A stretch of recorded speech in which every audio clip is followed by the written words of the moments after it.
একটা কোশ্চেন দিয়েছে, বলছে if X equals to 11 then the value of X to the power 5 minus 12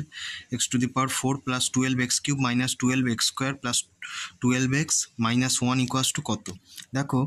এটাকে যদি আমি ডাইরেক্ট ভাঙি, এটাকে 12 এক্স টু দি পাওয়ার 4টাকে আমি এইভাবে লিখতে পারি minus 11 x to the power minus x to the power 4 plus 12 x কিউবটাকে লিখতে পারি plus 11 x cube plus x cube ভাঙতে পারি, মাইনাস 12 এক্স স্কোয়ারটাকে লিখতে পারি minus 11 x square minus x square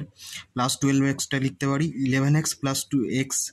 এটাকে আমি এইভাবে ভাঙলাম। এবার দেখো 11 মানে তো আমি জানি এক্স ইকুয়ালস টু 11, 11-র জায়গায় যদি আমি এক্স বসিয়ে দিই, প্রত্যেকটা ক্ষেত্রে যদি 11-র জায়গায় এক্স বসাই ভেঙে নিয়ে, দেখো এটা কেটে যাচ্ছে, এটা কেটে যাচ্ছে, এটা কেটে যাচ্ছে, এটা কেটে যাচ্ছে, তার মানে আমার থাকছে কি লাস্টে এক্স মাইনাস 1, এক্স মাইনাস 1 থাকছে। এক্সের ভ্যালু তো আমি জানি 11, তাহলে 11 মাইনাস 1 যদি করি তাহলে কত হচ্ছে 10, তার মানে অপশান এ এটাই এর কারেক্ট অ্যান্সার হবে।